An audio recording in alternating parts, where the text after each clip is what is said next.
pertanyaan juga, ini dengan aset yang 5 tadi, sampai kapan ini bisa dinikmati oleh orang Aceh atau jemaah haji Aceh yang berkunjung ke Mekah? Ya. Apa ada limit waktu misalnya di 2025 atau sampai Ya. sepanjang masa sampai kiamat atau bagaimana? Ini Masya Allah nih, Dokter Popon ini programnya luar biasa gini ya.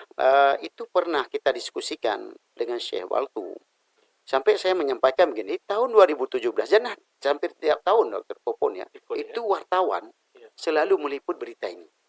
Ditanya kepada Syekh Waltu, terutama Syekh Waltu. Syekh Waltu, Syekh, sampai kapan wakaf ini diberikan kepada jemaah haji Aceh? Apa yang dijawab oleh Syekh? Insya Allah hatta yaumul qiyamah. Hatta yaumul qiyamah. Jadi artinya apa? Sebelum hari kiamat, haji masih ada, orang Aceh masih ada, itu wakaf ini tetap dibagi. Begitu-begitu. Berarti kan besar sekali. Sepanjang masa. Sepanjang masa, sepanjang dunia. Nah ini kalau ditanya limit kapan? Ya, itu. Hebat sekali berarti ya.